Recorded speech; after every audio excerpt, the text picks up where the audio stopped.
පුතා ඇයි මේ තනියම? අම්මා එනකන් ඉන්න කිව්වා මාමේ. එහෙමද? පුතා අයිස්ක්‍රීම් එක. පුතා ඒක ගන්න එපා වට පිස්සුද? ඇයි එහෙම කියන්නේ?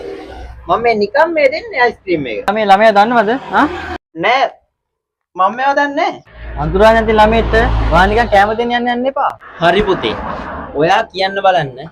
අපි දෙන්නගෙන් කාත් එක්කද ඔයා ගෙදර යන්න කැමති කියලා? ඔයා මොකද ඔයාලට මොකද ප්‍රශ්නයක් නෑනේ. මං ඒ ළමයට අයිස්ක්‍රීම් එකක් දෙන්නනේ හැදුවේ. ඔයා කොහොමද එහෙම කියන්නේ? ඔයා මේ ළමයා උස්සන්නේ නැතුවේ. මම කොහෙද ළමයා? ඔයා තමයි ළමයා. මම ඔය දෙන්න එක්කමවත් යන්නේ ඉන්නේ නෑ.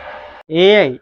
ඒයි අම්මා කිව්වා මාව ඇත්තටම දන්නවා නම් මගේ නම කියලා කතා කරනවා කියලා.